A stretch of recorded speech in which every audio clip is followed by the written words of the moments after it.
25페이지 펴보시면 한쪽 가로 2번 신학 정립에 중요하다.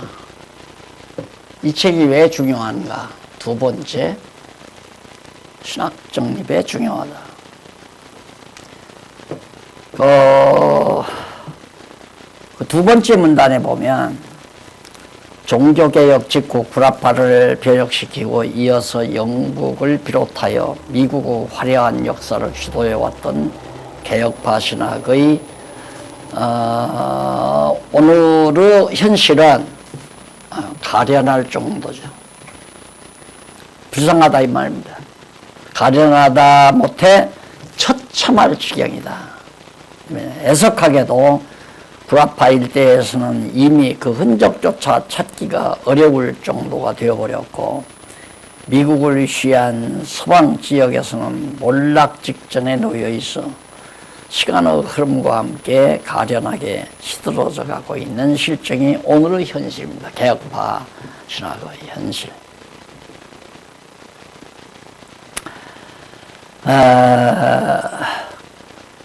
그리고 이와 같은 어두운 그림자는 동방 지역을 향해 서서히 한국을 비롯한 전 아시아 지역을 덮어가고 있어서 개혁파 신학의 마지막 임종이 눈앞에 다가오고 있는 실정에 놓여 있습니다.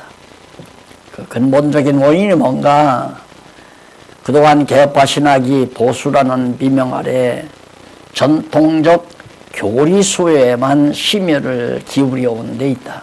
뿐만 아니라 개혁파 신학 자체가 안고 있는 교리적 난제에 대한 연구는 물론 성경에 대한 연구의 부진에 있습니다. 결국 오늘날 교회 심체는 성경에 대한 정말 연구가 부족하다. 그리고 교리가 오늘도 신문에 보니까 이란에 의해서 성도들이 유혹당하는 이유가 교회에서 교리를 안 가르쳐서 그런다는데, 교리 가르치면 더 안 나오죠. 교리 가르치면 교리가 해답 못 해주는 게 너무 많잖아요. 아까 예를 들어서 율법 문제도 정확한 게 없어요. 어떻게 해야 된다, 지켜야 된다, 안 지켜야 된다, 예수 믿기 전에는 구원받기 전에는 지켜야 되지만 구원받은 이후에는 구원받기 전에는 은혜로 구원 얻지만 구원받은 이후에는 지켜야 된다, 이런 사람도 있고, 구원받기 전에는 율법 아래 있었지만은 구원받은 이후에는 율법에서 벗어났다, 이런 사람도 있고. 그러니까 성도들은 뭐가 뭔지 모르겠다 이거예요. 20년 30년을 다녀도 도대체가 뭐가 뭔지 정리가 안 된다. 그러니까 결국 오늘날 이렇게 신학 정립이 안 되는 것은 이 성경을 제대로 정리하지 못하니까 교리수에만 아주 심혈을 기울이고 성경 연구에는 등한히 하고, 그 교리에만 신경을 쓰는데 교리에 대한 해답이 없는데 많은 문제들과 갈등을 정리를 못한다 이거예요. 오늘날과 같이 우리 한국도 교회와 국가에 대한 관계 정립마저도 제대로 명쾌하게 얘기를 안 해준다고요. 어떻게 교회가 나라와 교회는 서로 분리가 되지만은 우리가 교회가 나라를 사랑해야 되고, 또 교회가 정치를 해서 올바른 정치가 이루어지도록 해야 된다, 그렇게 강하게 내비치는 사람도 있지만은, 그런가 하면 교회는 완전히 정치와 분리되니까 정치에 간섭해서는 안 된다. 어느 것이 같은 교단인데도 어느 것이 옳은지 정리가 안 돼 있어요. 오늘 우리 크리스천 신문 보면은 거의 편지문에 보면 그게 나와 있어요. 하나님은 세속 권세를 지상교회를 성장시키는 도구로 사용하신다. 하나님은 세속권세, 세속국가를, 이 세상나라, 세속국가죠. 세속국가를 지상교회 성장의 도구로 사용하신다. 지상교회를 키워가는. 당연하죠. 그거 아니에요. 도구예요, 도구. 세상나라. 하나님께서 몽둥이로 만들 수도 있고, 회초리로 만들 수도 있고, 아니면 잘 보호해 줄 수 있는 강보로 만들 수도 있고, 이렇게 다. 예. 세상 권세를 하나님이 강보로 잘 만들어서 따뜻하게 보호해 줄 수도 있고, 세상 권세, 교회를. 아니면 몽둥이를 만들어서 교회를 두들겨 패기도 하고, 회초리를 만들어서 때리기도 하고, 그게 세상 권세란 말입니다. 교회를 위해서. 교회를 키워가기 위해서. 이렇게 성경은 너무 분명하게 정리하고 있는데 이런 것들이 정리가 안 되니까 교리 가르치면 나는 신학 공부하니까 더 문제가 더 많아지더라고요. 신학교 가면 교리를 많이 배우잖아요. 10년 동안 신학하면서 계속 늘어나요. 공부하면 또 문제가 또 늘어나고 또 늘어나고 하나도 해결되는 게 없어요. 그렇게 신학 정립이 안 돼 있으니까 문제가 심각한 거죠. 그래서 거기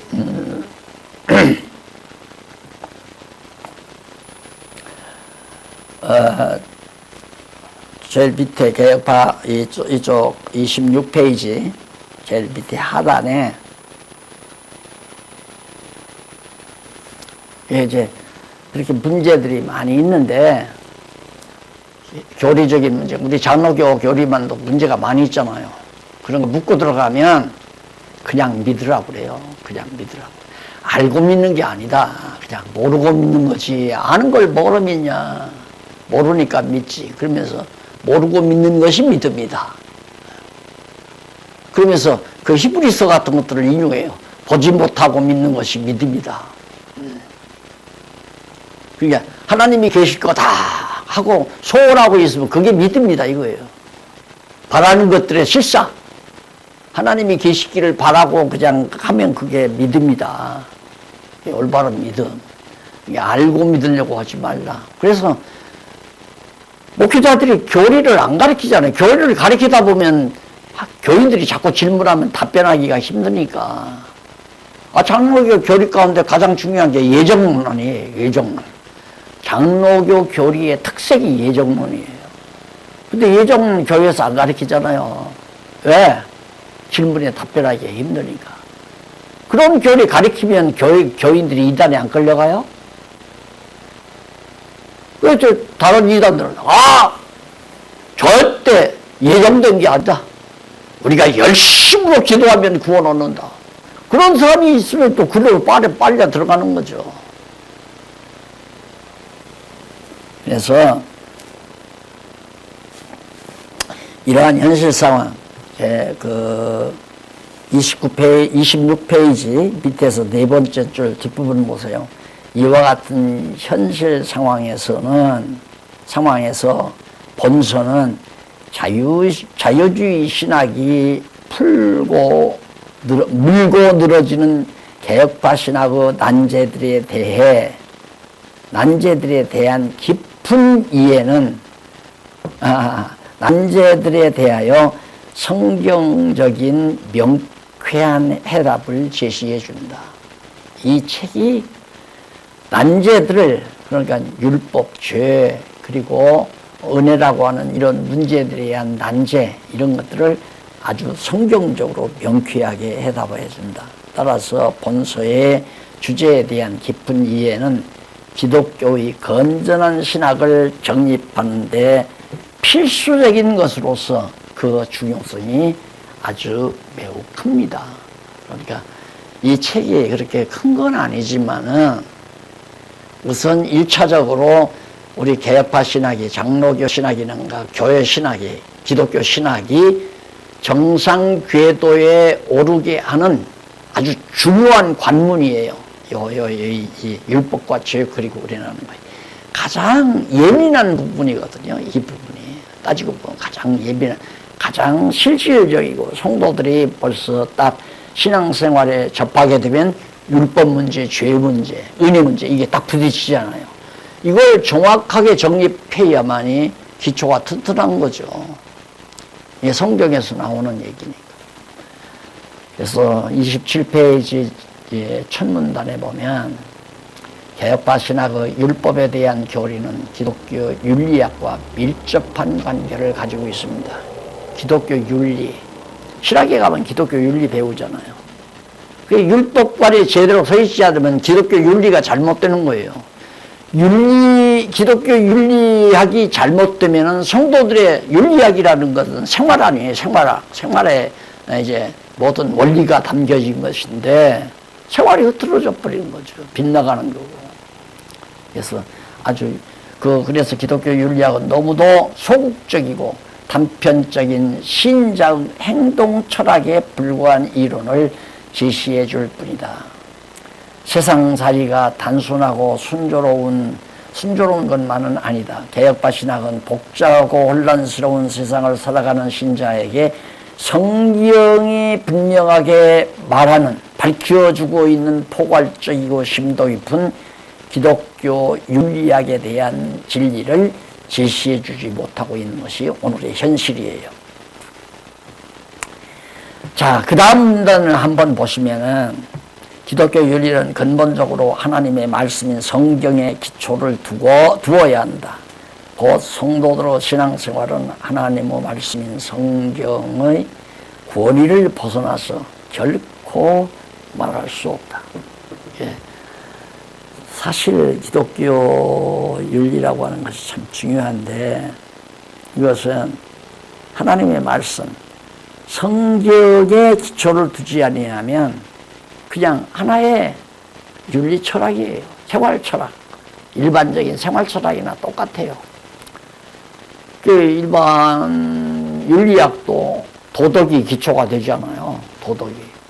그러니까 기독교도 그냥 율법이라고 하는 걸 도덕적인 하나의 원리로 그렇게 생각을 하니까 전혀 도덕과는 전혀 차이가 있는 것인데도 그렇게 보다 보니까 도덕적으로 잘 살아가는 것이 이제 기독교 윤리 생활이 되지는 거예요.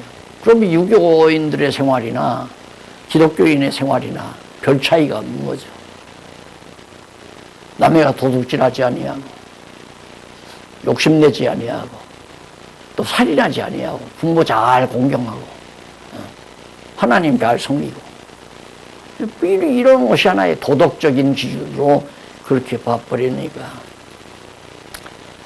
그 다음 내려가서 줄 바꾼 데 보시면은 기독교 윤리는 근본적으로 하나님의 말씀인 성경에 기초를 두어야 한다. 곧 성도의 신앙생활은 하나님의 말씀인 성경의 권위를 벗어나서 결코 말할 수 없다. 이를테면 인간의 구체적 행동도 성경의 권위를 통하여 확립되지 않으면 아무리 고상한 행위도 결코 의롭다고 할 수 없는 것이다. 아주 중요한 얘기 아니에요? 성경에 기초를 두지 아니한 똑같이 저 사람도 도둑질하지 않고 나도 도둑질을 안 했어요. 그러면 믿지 아니하는 사람이 도둑질 아니한 것과 내가 도둑질 아니한 것이 전혀 달라요. 전혀 다르다 이 말입니다. 믿지 아니하는 사람이 도둑질하지 아니하는 것은 도둑질하면 도둑 맞은 사람이 고발을 해서 재판을 받고 감옥에 형사 재판을 받고 감옥에 들어가니까 도둑질 안 하는 거죠. 그러나 예수를 믿는 사람이 도둑질 안 하는 것은 성령께서 그 자에게 도둑질할 마음을 주지 아니하고 정말 살아갈 수 있도록 하나님께서 성령께서 역사하시니까 도둑질을 안 한 거니까 성도가 도둑질을 안 한 것은 성령의 열매고 믿지 아니하는 사람이 도둑질 아니한 것은 바로 법의 법이 무서워서, 형소가 무서워서 자기가 참은 거죠. 그걸 어떻게든지 안 하려고 해서 도둑질 안 한 거죠. 그렇게 다르잖아요. 전혀. 그러니까 행동만 보고 저건 예수 믿는 사람이다, 안 믿는 사람이다 이렇게 말할 수는 없단 말입니다. 그러니까 기독교 윤리라는 것이 아주 매우 중요한 건데, 그런데 그 밑에 문단 밑에서 세 번째 줄, 전통적인 개혁파 윤리학에서는 인본주의 신학이나 일반 철학에서 제시하는 윤리적 이론 체계를 크게 뛰어넘지 못한다. 인간적 행동을 규제하는 규범과 인간이 행하고 싶어하는 본능 사이의 갈등을 개혁파 신학이 풀어주지 못하고 있는 것이다. 인간은 거기 인간의 행동을 하지 말라고 규제하잖아요. 규제하는 규범이 그런 행동, 남의 물건 도둑질하지 말라 규제하는데, 그 규범과 인간이 행하고 싶어하는 본능, 아무리 도둑질하지 말라고 해도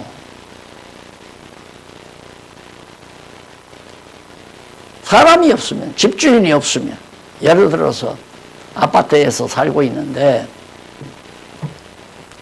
같은 층에 사는 가정이 이렇게 엘리베이터를 타려고 딱 나와 보니까 저쪽 호수에서 호수 문 앞에 신문이 수북이 쌓였어요. 보니까 한 대여섯 장 쌓였단 말입니다. 이 집이 상당히 오랜 기간 아마 해외여행 갔나 보다. 집이 비었다는 증거 아니에요. 그러면 이상스럽게 자꾸 자기가 지금 요즘 빚 때문에 요즘 주식하다가 주식이 펑크 나가지고 지금 몇 천만 원을 잃어버렸는데 완전히 빚이란 말입니다. 그러니까 자꾸만 생각이 나는 거예요. 저 집을 털까? 그럼 행동으로 옮기는 거죠. 그걸 어떻게 해결해요?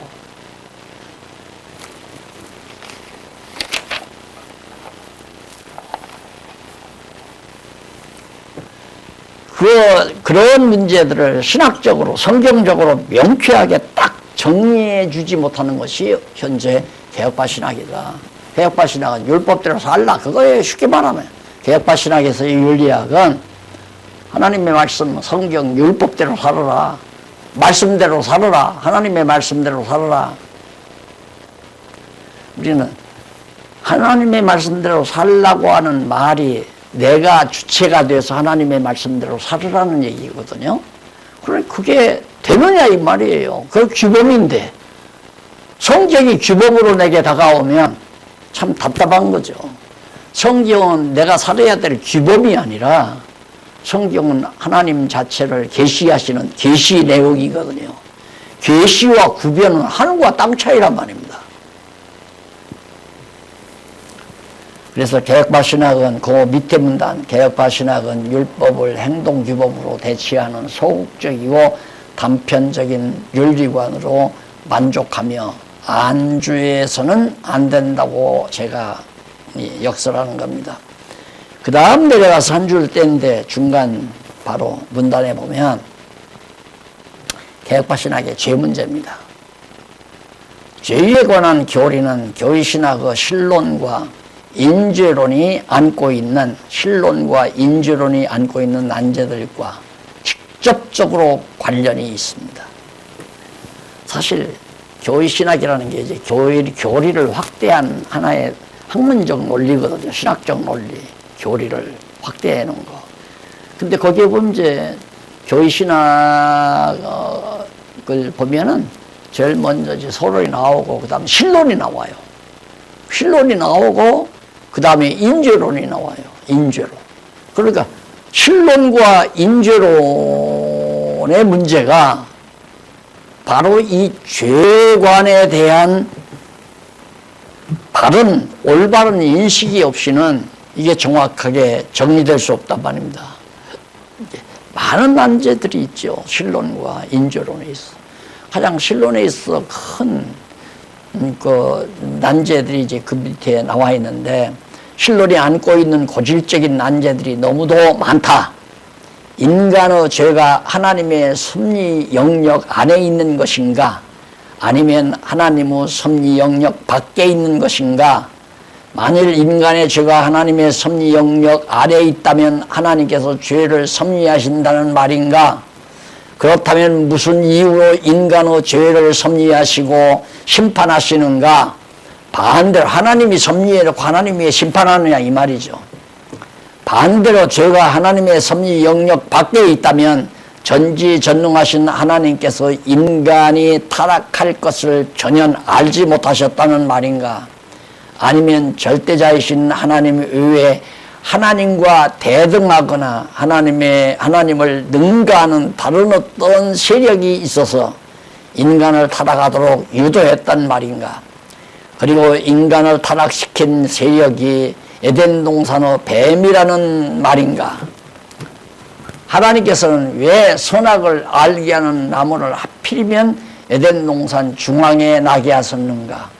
그리고 보기에 먹음직도 하고 보암직도 하고 지혜롭게 할 만큼 탐스럽기도 한 열매가 열리도록 하셨는가? 이러한 하나님의 섭리에 대한 의문은 끝이 없어요. 그러니까 신론에서 대역파신학의 신론에서 이게 정리가 안 돼 있어요. 이 해답이 없어요. 이거 같아. 지금 질문하는 게 지금 10개도 넘잖아요. 내가 질문한 내용이. 없단 말입니다. 그러니 교리를 가리키면 도리어 다 나가죠. 성도들이 의심만 더 많다 이 말입니다.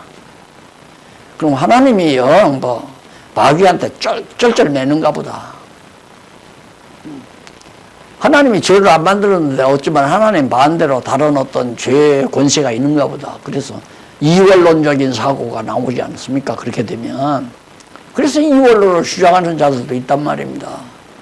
그래서 사단과 하나님은 적수로 생각을 하고 이런 문제들이 깔끔하게 정리가 안 되니까 믿어질 수가 없잖아요. 의심이 생기는데 어떻게 확신이 나와요. 믿음이라는 건 확신 속에서 성장하는 건데. 기독교 인재론도 마찬가지예요. 인재론도 아주 난제들이 참 많아요. 죄라는 건 도대체 무엇이며 죄가 뭔가 그 기원은 언제인가 인간이 선악을 알게 하는 나무의 실과 한계를 따먹은 것이 그렇게도 커다란 죄가 되는가?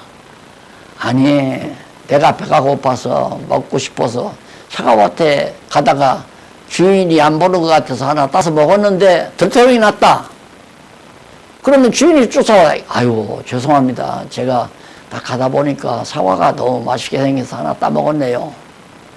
그러면 마음씨 좋은 주인 같으면 아유 하나 더 따드세요 할 수도 있고 안 그러면 그래요. 그리고 웃어넘길 수도 있고 안 그러면 사과값 내라고 독촉할 사람도 있고 그런 정도지. 세상에 과일 하나 따먹었다고 에덴 동산에 과일 하나 따먹었다고 인간을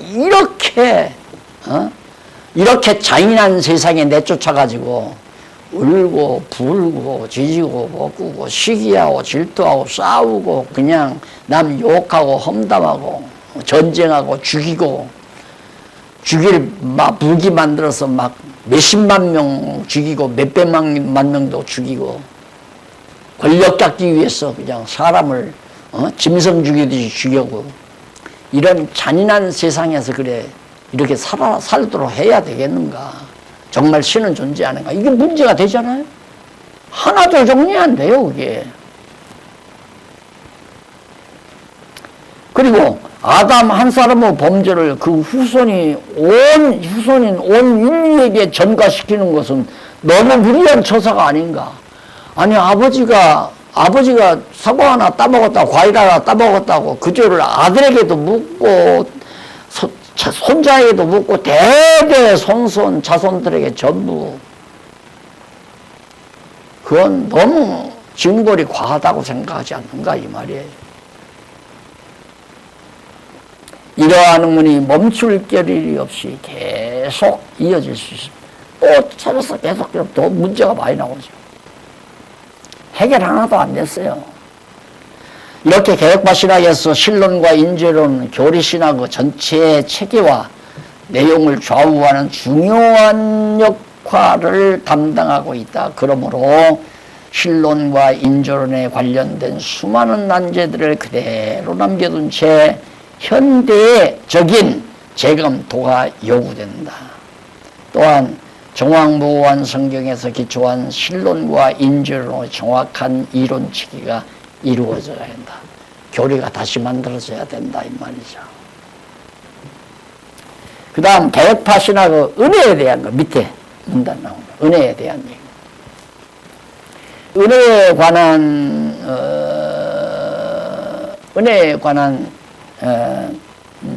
교리는 교회신학의 기독론과 구원론에 대한 성경적인 올바른 정립을 위하여 매우 중요한 역할을 담당하고 있다.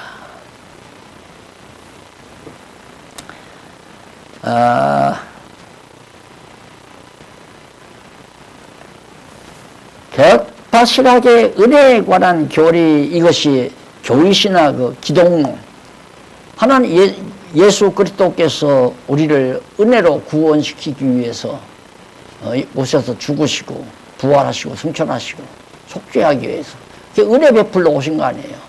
그러니까 은혜에 대한 올바른 개념이 있어야 바르게 정말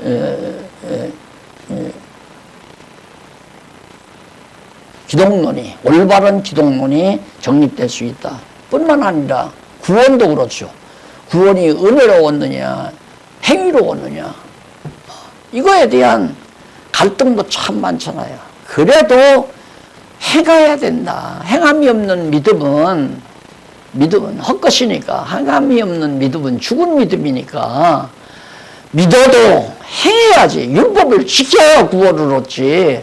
어떻게 행함이 없는 믿음 가지고 죽은 믿음 가지고 구원 얻느냐 말 되잖아요. 이게 정리가 안 돼 있어요. 정확하게. 그러니까 뭔 얘기냐. 은혜에 대한 올바른 개념 정립이 안 되니까 기독론도 불완전하고 문제가 많고, 그 다음 기독론뿐만 아니라 구원론도 문제가 많다. 그런 얘기예요. 그래서 너무 많이 남아있어요. 그래서 이렇게 개혁파 신학 제일 밑에 구원에 대한 성경적 올바른 정립을 위하여 매우 중요한 역할을 담당하고 있다. 그래서 그 다음 세 번째, 그 밑에서부터 세 번째 줄 29페이지. 기독론과 구원론은 전통적인 개혁파 교회의 교회신학 내용으로 볼 때 그 중심부를 이루고 있음을 알 수 있습니다. 이게 기독론과 구원론은 전통적인 개혁파 신학의 교회신학 전체 내용으로 볼 때 그 중심부, 아주 중심이죠. 기독론과 구원론이. 그런데 기독론이나 구원론에 있어서 아직도 해결해야 될 난제들이 너무너무 많은 거예요. 많이 남아있다. 그 난제가 뭔가? 첫째, 기독론은 근본적으로 성자 하나님이신 예수가 인간의 죄를 대신하여 십자가에 비참하게 죽으시고 피를 흘리셔서 대속해 주신 은혜의 섭리를 중요하게 취급하고 있다. 기독론에서. 그러니까 정말 대속의 은혜 중요하게 취급하죠. 그러나 여기에도 난제가 없는 것은 아니다. 뭐냐면 난제는 예수께서 인간의 죄를 대속하기 위해 죽으신 죽음이 인간 타락 이전에 하나님께서 작정하신 일인가, 아니면 타락 이후에 갑자기 비상대책으로 작정하신 일인가. 예수님을 보내가지고 십자가에 못 박혀 죽게 하신 일, 이게 아주 교회신학의 중심부인데, 자, 하나님께서 창세 전에 다 장차 아담이 타락하면 예수를 보내야 되겠다. 이중작정이라는 것도 그런 거죠. 이중적으로 작정했다고 또 얘기할 수도 있겠죠. 타락하면 예수 보내고, 타락 안 하면 예수를 안 보낸다. 이렇게 작정할 수도 있고, 안 그러면 아야, 타락시켜서 예수 보내겠다. 이렇게 작정할 수도 있고, 아니면 타락하니까 갑자기 하나님께서 비상대책으로 예수를 구속주로 보냈다. 이렇게 생각할 수도 있고. 근데 이 중에 어느 것이냐? 정해있지 않다 이거예요. 그래서 타락 후 작정. 그래서 칼빈주의 5대 교리에 보면 전적 타락, 그 다음 불강력적 은혜. 타락한 다음에 은혜를 베풀지 않아요. 타락한 다음에 은혜를. 그러니까 타락이 앞서요. 타락, 구원, 그게 바로 이제 창조, 타락, 구원, 이게 이제 개혁파 신학의 큰 흐름이죠. 하나님이 창조해 놨는데 인간이 타락했다. 그래서 하나님이 구원하셨다. 예수를 보내서 구원했다. 그러니까 창조는 하나님이 하고, 타락은 인간이 하고, 구원은 또 하나님이 예수를 보내서 구원하고. 그 합작이죠. 그걸 가리켜서 신인 합력이라고 그래요. 신인 합력. 그럼 신인 합력이냐? 또 그건 아니다는 얘기예요. 그럼 뭐냐? 하나님이 주권이다. 그게 안 맞잖아요. 신인 합력과 하나님의 주권이 조화될 수가 없잖아요. 그러니 이게 보통 문제가 아닌데 자꾸만 교리가 굉장한 걸로 착각을 한다 이거예요. 그런 문제가 이 책에서 다 해결해 주는 거예요. 율법과 죄 그리고 은혜라는 책에서. 그러니까 이것만 이 책만 잘해도 일반 신학교 나온 것보다 나아요. 죄송한 얘기지만 일반 신학대학 나온 것보다 훨씬 낫단 말입니다. 하나도 해답이 없는 것만 질문만 가지고 나오는데 여기 해답 있는 거 다 나오니까 그게 요즘 오죽이 좋으면 오이코스 대학교 신학대학에서 이 주류신학으로 성경신학을 주류신학으로 가져갔으려고요. 대단한 겁니다. 아니 제가 했기 때문에 대단한 게 아니에요. 성경이 참 대단한 거예요. 성경에서 다 해답이 나와요. 전부가 다 깔끔하게. 정답 없어요. 지난번에 성경신학개론 서론편을 책을 내서 어느 분이 큰 교회 장로님에게 갖다 드렸대요. 그걸 딱 읽고 소감을 하나 써냈는데 그게 뭐냐면 정답 없는 세상에서 정답 찾기.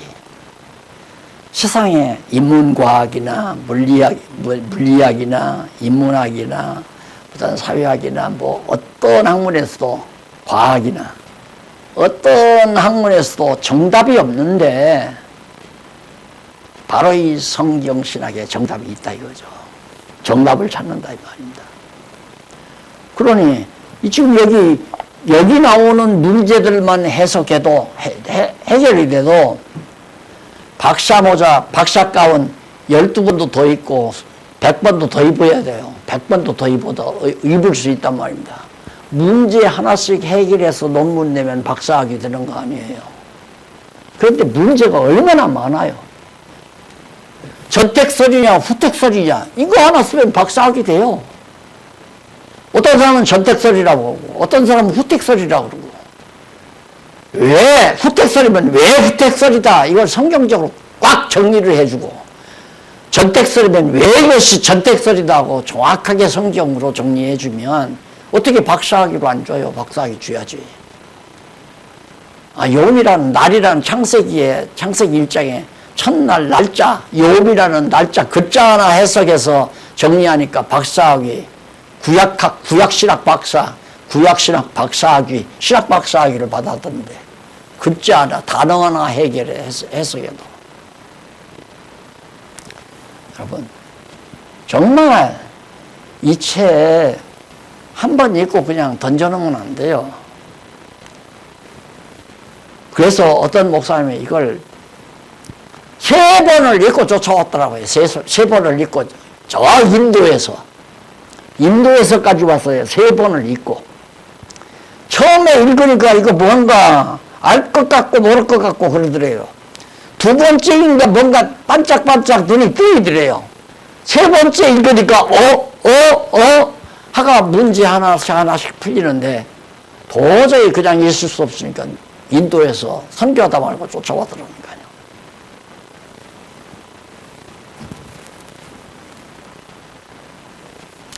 자, 그러면 계속 와서 봅니다.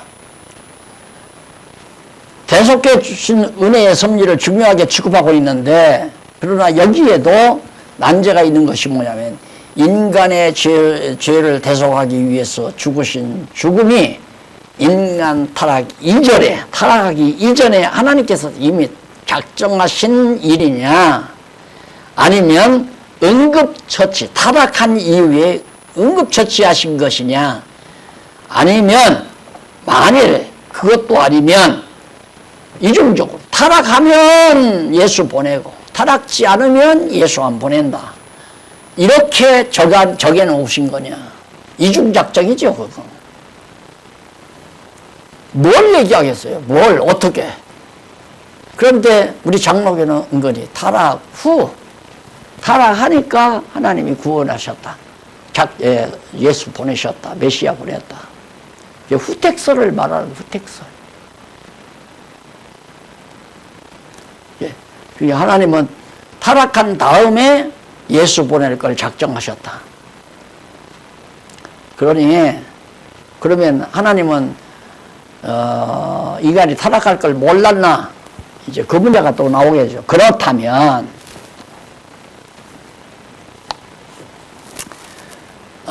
그러니까 이전에 작정하신 하나님의 섭리라면 아담 타락이 하나님의 영원한 작정에 의해 이루어진 섭리라는 말인가? 도대체 뭐냐? 서력도 그것이 옳다고 한다면, 그렇다면 하나님께서는 왜 아담 타락을 작정하셨는가? 타락하게 하시고 구원해 주시는 것이 은혜가 될 수 있는가? 병 주고 약 주는데 그게 은혜인가? 사기지. 안 그래? 병원에 가서 딱 위장병을 고치려고 갔어요. 갔는데 위장을 고치는 병을 주는 게 아니라 위장이 더 극심하게 만들어줘요. 위장을 갖다가. 그래서 수술해서 위장병을 고쳐줬어요. 그거 알면 그 사람에게 아이고 의사 선생님 고맙습니다 하고 은혜 느낄 사람이 어디 있어요? 당장 고발을 하죠. 형사고발가, 형사고발가만 아니에요. 사기 쳤으니까. 위장약 하나 주면 먹고 소화불량이 그칠 건데, 위장을 더 격화시킬 수 있는 약을 주는 병을 줬단 말입니다. 그러니까 막 속이 쓰리고 위장이 헐기 시작하고, 위장이 오니까 암으로 진화하고, 그러니까 수술해야 된다고 해서 수술을 해서 위장을 한쪽 떼냈다. 그래서 다시 회복해서 건강하게 만들었다. 아이고 의사 선생님 수고하셨습니다. 그럴 사람이 어디 있느냐 이거예요. 하나님이 병 주고 약 주는 분이냐. 이런 질문을 학교 다니면서 했다가 학점만 나와서 해먹었다니까요. 그렇게 똑똑하지 않았으면 해라. 네가 해라. 그러면서 비아냥거리고. 그러니 교수가 학점 주겠어요? 안 주죠. 지금 생각하면 그런 그런 신학교를 다닌 내가 참 미련했지. 뭐로 다녔나 싶기도 하고. 그런데 그러다가도 그래도 신학교를 다녔으니까 신학의 문제가 무언지를 찾아온 거죠. 저는 신학 공부에 신학교를 한 10년 동안 이런 신학 저런 신학을 다녀봤는데, 그거에 대한 유익이 뭐냐면 모르는 걸 알아서요. 모르는 걸. 내가 뭘 모르고 있다는 걸 알게 된 거예요. 거기 가서 모르는 걸 깨달은 게 아니라 내가 뭘 모르고 있는가를 깨달은 거예요. 그리고서 성경에서 그 해답을 얻은 거란 말입니다. 그게 성경신학이에요. 그래서 그렇지 않고 인간이 타락한 후에 하나님께서 비상대책으로 예수의 대속사역을 작정하신 것이라면 그러한 섭리가 전지전능하신 하나님께 어울리시는 섭리라고 믿어지는가? 아니 하나님은 그것도 모르나? 전지전능하신 하나님이라면서 어떻게 인간이 타락할 걸 그걸 몰라? 타락하니까 예수 보내서 구원한다면 그럼 모든 역사가 결국에는 인간이 하는 것에 따라서 하나님은 반응해서 섭리하는 거 아니에요. 인간이 잘하면 복 주고 인간이 잘못하면 벌을 주고 그럼 인간이 잘할 리가 있어요? 다 죄 짓고 사는데 그러면 계속 벌만 줘야 되잖아요. 저주만 내려야 되죠. 저주만. 인간이 하는 데 따라서 한다면 그것도 참 답답한 일 아니에요?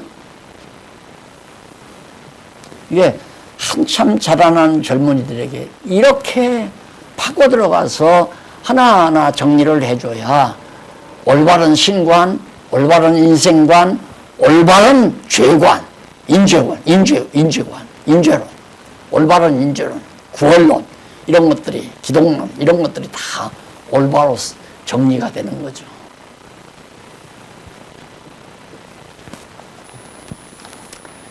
그러한 섭리가 전지전능한 하나님께서 하실 일이 아니죠. 타락하니까 예수를 보냈다면 하나님은 절대 주권자고 전지전능하다면 벌써 타락할 것도 다 안 것이 아니라 하나님이 절대 주권이라면 하나님이 절대 주권으로 타락 못하게 하면 될 거 아닙니까? 타락을 못하게. 그게 선악을 알게 하는 과일을 안 만들었으면 되죠. 그러면 따먹을 수도 없고 따먹지 않았으면 타락하지 못할 거 아니에요. 없는데 어떻게 따먹어요?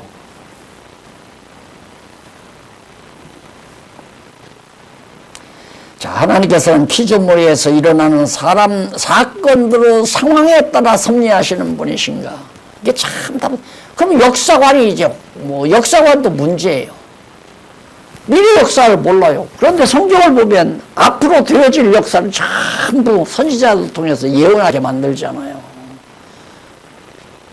창조 때부터 예언했는데 창조 때부터 하나님께서 언약을 했는데 생명하고 번성하라. 땅을 정복하라. 다 모든 피조물 정복하라. 그리고 네가 다스리라. 그렇게 해주겠다는 얘기예요. 하나님이 계획해놓고 작정해놓고 창세전에 다 작정해놓고 작정대로 역사를 이끌어 가시기 때문에 결정되어 있는 거 아닙니까? 이미 역사는 어떻게 흘러갈 것. 오늘 우리가 살고 있는 이 세계 역사도 이것도 이미 예수님께서 다 제자들에게 약속하신 말씀대로 성령이 오셔서 교회를 세워가지고 지금 우리가 교회를 세워가고 있잖아요. 이것도 하나님께서 계획대로 되지는 거지 작정대로 인간의 의지대로 되는 거는 아무것도 없어요. 아무것도. 그래서 하나님께서는 왜 죄의 권세를 멸하지 아니하시고 죄 없으신 독생자를 십자가에 죽게 하셨는가? 하나님이 절대 주권자라면 아담을 가서 꼬셔간 놈을 가서 쥐어패서 늙혀버리든가 처치해버리면 될 거 아니에요. 아니, 생각해 보세요. 내가 참 무남동녀 하나를 낳아서 길렀어요. 귀엽고 사랑스럽게 잘 길렀는데 이놈이 너무 예쁘고 귀여우니까 인신매매범이 딱 지나가다가 보고 납치해 갔어요.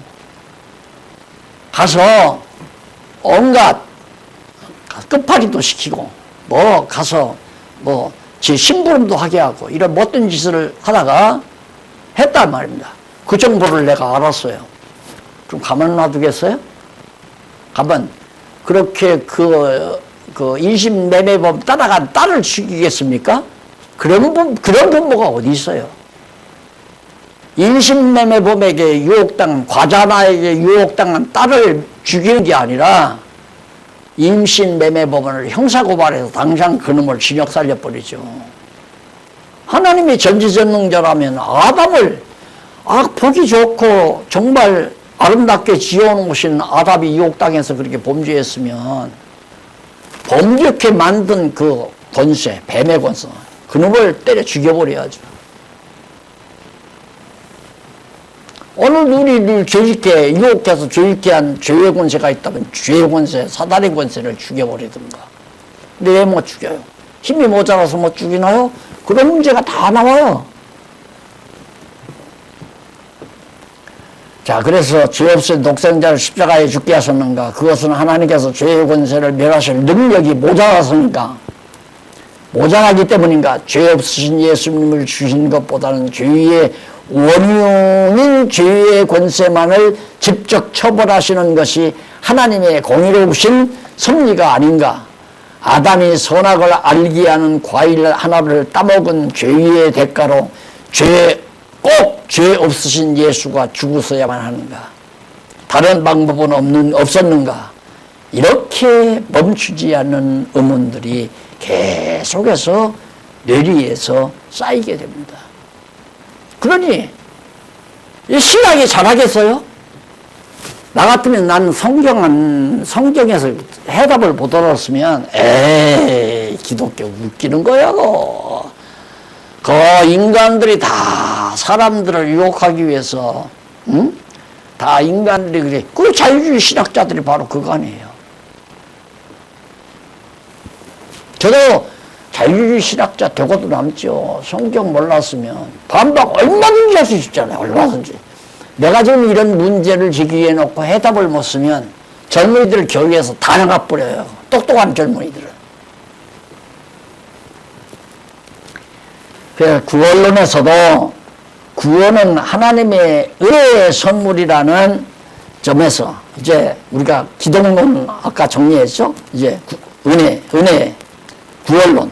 기독론 다음에 구원은 하나님의 은혜의 선물이라는 점에서 구원과 은혜 교리, 구원과 은혜 교리는 매우 밀접한 관계를 유지하죠. 그러나 여기에도 허다한 문제가 도사리고 있다. 하나님께서 인간을 구원하시는데 여러 섭리 과정이 모두 인간에게 거저주시는 은혜의 섭리인가? 아니면 어느 일부분만 섭리 과정만 은혜의 섭리인가? 만일 모두가 거저주시는 은혜의 섭리라면 인간은 아무것도 하지 않아도 된다는 말인가? 하나님이 다 은혜를 베풀어서 전부 은혜로 은혜란 공짜로 줘야 은혜지.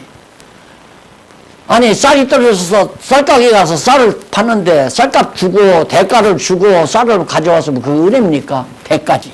안 그래요? 이 하나님의 거저 주어야 은혜죠. 쌀가게 주인이 나의 쌀을 거저 한 푸대를 주면 은혜죠. 쌀가게. 하나님이 은혜로 우리를 구원했으면 우리는 아무것도 안 해도 그러면 된다는 얘기인가? 대가가 없는 거니까. 그리고 인간은 가만히 있어도 하나님께서 구원해 주신다는 말인가? 그렇다면 왜 어떤 사람은 구원하시고 어떤 사람은 구원하지 아니하시는가? 그렇지 않으면 어느 정도 인간이 노력하여 구원을 얻는다는 것인가? 그 어느 정도는 도대체 얼마만큼의 분량을 뜻하는가? 그리고 하나님께서는 은혜를 주시면서 왜 인간의 협력이나 노력을 요구하시는 것인가? 이는 하나님의 능력이 모자라서 그러신가? 그렇지 않으면 인간의 능력이나 충성도를 시험하기 위하여 그렇게 하시는 것인가? 이렇게 꼬리를 물고 일어나는 의문은 끝나지를 않습니다. 그러니까 문제투성이라는 얘기예요. 전통신학이, 개혁파신학이 지금 개혁파신학만 아니라 모든 이 땅의 기독교 신학이 다 문제투성이에요. 하나 정리가 안 돼 있어요. 답이 없단 말입니다. 그러니 이 책이 얼마나 중요해요. 정말 중요하죠. 그래서 지금 사람들이 알고 있는 그런 견해들에 대해서 율법에 대해서 알고 있고 죄에 대해서 지금 이제 설명하고 있는 겁니다. 기독교 신학이 진리로 확정되면 이제 마지막 부분 확정되면 논거에 대한 의문이 의문의 여지가 없어야 되죠. 도저히 의심할래 할 수 없게 되어야 된다. 만일 의문의 여지가 있으면 진리에 대한 확신은 가질 수 없다. 그러므로 기독교 개혁파 신학이 안고 있는 모든 의문을 풀어줄 수 있는 구체적인 논증이 요구된다. 율법과 죄 그리고 은혜라는 주제에 대하여 진술한 본서가 지금까지 해명할 수 없었던 핵심적인 신학적 의문을 해소하고 기독교 신학을 성경적으로 바르게 정립하는 데 결정적인 역할을 하게 된다면 그 중에 그 중요성이 매우 크다는 사실을 알 수 있을 것이다. 거기까지 31페이지까지 말씀을 드렸습니다. 다음 시간에는 그러면 어떻게 알고 있는가 두 번째 32페이지부터 다음 주간에 공부하도록 하는데요. 목사님들 또 다른 신학도들 이 지금 새로 오이코스 대학에 입학한 사람들이나 지금 국제 사이버 신대에 입학한 학생들, 입학한 신학생들도 학생들도 아마 이 강의에 들어오셔서 공부한다고 그래요. 비대면으로 지금 하는데 미리 이 책 32페이지에서부터 40한 5, 6페이지 되나요? 48페이지, 49페이지까지 32페이지에서부터 49페이지까지 자세하게 가능만 하면 두서너 번 읽고 오시면 제가 강의하기가 훨씬 좀 편하겠습니다. 오늘은 예습을 안 했을 것으로 생각하고 제가 교재를 읽다시피 했습니다. 다음 시간에는 가능만 하면 교재를 읽는 것보다는 그 내용에 가지고 간직하고 있는 내용을 설명하는 중요한 부분을 설명하는 것으로 강의의 내용을 바꾸려고 하니까 꼭 두서너 번 자세히 읽고 강의에 들어오시기를 바랍니다. 기도하십시다. 아버지 하나님 감사합니다. 오늘도 이처럼 진리를 사랑하는 신학도들과 우리 목사님들이 함께 하나님의 귀한 말씀을 연구하는 율법과 체육 은혜라는 교재를 함께 상고할 수 있게 하신 걸 감사합니다. 하나님이여 지혜를 더하시옵소서. 보혜사 성령이 친히 스승이 되어 주시옵소서. 예수님 이름으로 기도드립니다. 아멘.